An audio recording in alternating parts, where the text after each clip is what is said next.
फरमाते हैं नजद क्या है? सुनो, नजद क्या है? मदीने में बैठो, शाम मगरिब की तरफ आता है। नजद और इराक मशरिक की तरफ आता है। आप अलैहिस्सलातु व तस्लीम ने शाम के लिए दुआ फरमाई। नजद कहते हैं ऊंचे इलाके को। हमने सफर किया, जानबूझकर मैंने कसदन इस मकसद के लिए सफर किया नजद का, ताकि देखूं आप अलैहिस्सलाम ने जो कुछ फरमाया, नक्शा जाकर देखूं। जिस लानती इलाके को अल्लाह के महबूब ने अपनी दुआ से महरूम फरमाया, उस मनहूस इलाके को जाकर देखूं, मुशाहदा करूं। मुआयना किया। रात को रियाज पहुंचा। 1000 किलोमीटर सफर है मदीना शरीफ से मशरिक की तरफ। रियाज पहुंचा। यहां मुसैलमा कज़्ज़ाब था जिसने नबूवत का दावा किया था। यहां से ही फिर आगे इराक है। इराक भी ऊंचा है मदीने से, रियाज भी ऊंचा है। ये सारा नजद पंजाबी जब समझाउन लगा, ठाड़ उतार, असी भी मांगे उतार बैठे।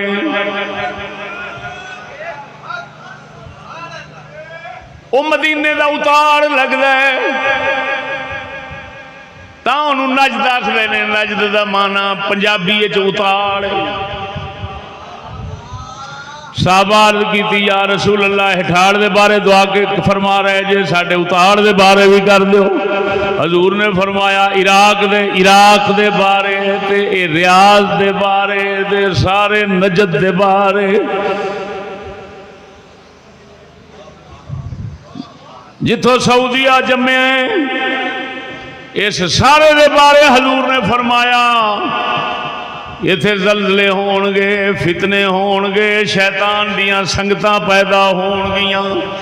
हुण गौर नाल समझना, जदों हजूर ने फरमा दिता इथे फितने होणगे, शैतान दियां संगतां होणगियां, इथे जलजले होणगे, इथे मेरी उम्मत दे बर्बादी दे समान पैदा होणगे। हजूर ने दस दिता, इशारा कर दिता, जिन्हां वास्ते दुआ मंग रहे हैं उथे ना जलजले होणगे, ना फितने होणगे, ना शैतान दी संगत होएगी।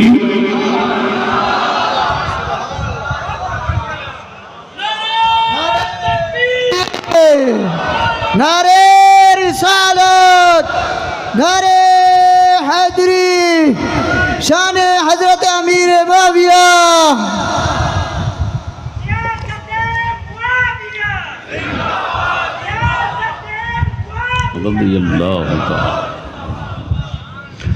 समझ आई कि नहीं भाई? आप अलैहिस्सलाम ने तो इशारा दे दिया कि मुल्क शाम और यमन में जलजले, फितने और शैतान की संगत नहीं होगी। यहाँ शैतानी लोगों का काम नहीं है, शैतानी लोग उधर होंगे। अल्लाह अकबर। और वाक़यातन शैतानी लोग इस इराक की तरफ हुए जिन लोगों ने अहले बैत की बेहुरमती की। और हमेशा अहले बैत के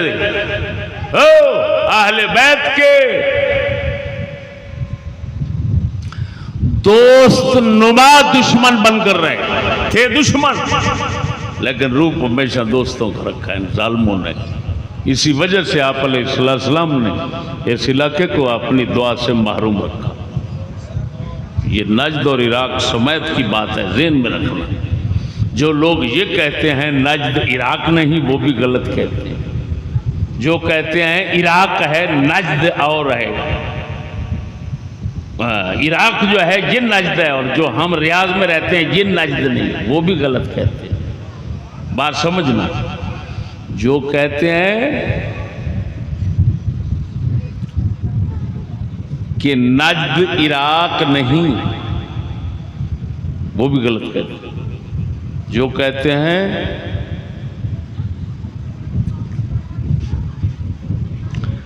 हमारा नज्द नहीं, ये इराक है, और वो अपने आप को बचाना चाहते हैं सऊदीया वाले, उस दोनों झूठ बोलते हैं, गलत बयानी है।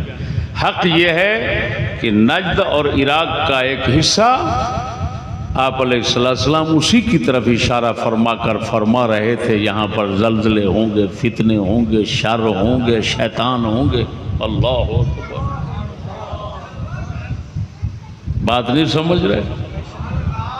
अरे सोचो तो सही, जिनको तुम्हारे पाक रसूल की जुबान गंदा कह रही है उनको तुम अच्छा कहते हो, और जिनको तुम्हारे पाक रसूल की जुबान अच्छा कह रही है उनको गंदा कहते हो। ओ भाई, ये यमन वाले, ये शाम वाले, उस वक्त जिस वक्त पाक रसूल की जुबान दुआएं दे रही है, उस वक्त ये अच्छे थे।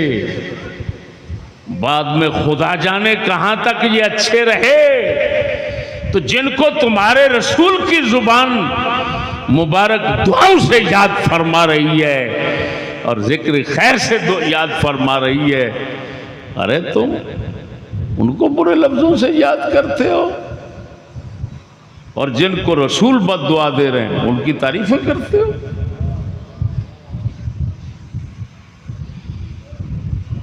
ये एक हदीस सही, मुल्क के शाम को हजूर ने अपना शाम फरमाया और बरकतों की दुआएं दी। क्या सुनो, तुम्हारा दिल ये कहता है कि पाक रसूल की जुबान से ये मुबारक निकले हुए अल्फाज कबूल नहीं हुए। तुम्हारा दिल कहता है कबूल नहीं हुए। अगर कबूल हो गए तो बताएं, रसूल अकरम सल्लल्लाहु अलैहि वसल्लम के बाद ये इलाके तो हजरत मुआविया की हुकूमत के तहत रहे, तो क्या जब रसूल ने दुआ दी थी तो ये सालों के साल जो हजरत मुआविया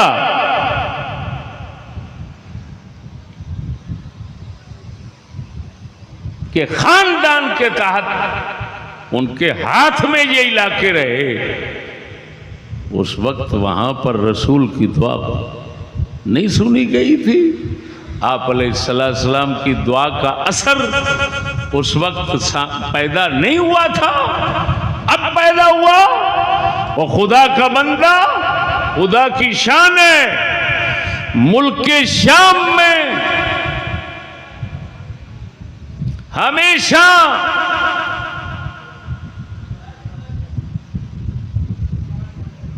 अहले बैत की हुकूमत नहीं बनी। मुल्क के शाम में हमेशा हजरत मुआविया के खानदान की हुकूमत रही है। तो क्या रसूल अकरम सल्लल्लाहु अलैहि वसल्लम की दुआ का असर हजरत मुआविया की हुकूमत को करार ना दिया जाए तो किसको करार देंगे बताओ? जब हजूर फरमा रहे हैं बरकतें अता फरमा,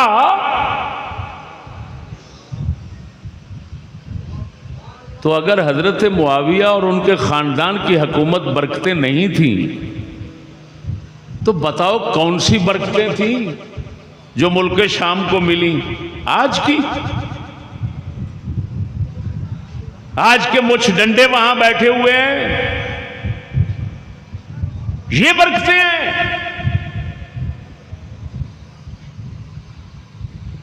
क्या मुस्तफा करीम के मुंह मुबारक से जब अल्फाज निकल रहे थे तो अल्लाह पाक ने कबूल फरमाकर आपके खलीफों के दौर में, हजूर के खलीफों के दौर में वो बरकतें वहां नहीं रखी? तो फिर कौन सा दौर था? वो कौन सा दौर था फिर जिस दौर में ये बरकतें शाम को नसीब हुई? सिद्दीक़ अकबर के दौर में हजरत मुआविया के भाई हजरत यजीद बिन अबी सुफियान को हाकिम बनाया गया। यहां पहली बरकत रसूल अकरम की हुकूमत की पहली बरकत मुल्क शाम में पहुंचती है तो हजरत मुआविया के बरादर अकबर के पांव हैं, और जब दूसरी बरकत पहुंचती है उमर के दौर में तो हजरत मुआविया खुद हैं।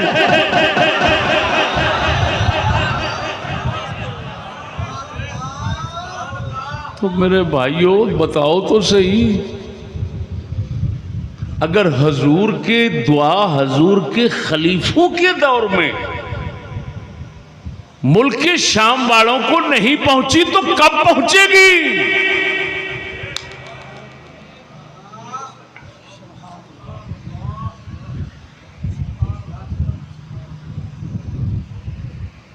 समझ आ गई कि नहीं आई? ये एक हदीस, अल्लाहु अकबर कबीरा।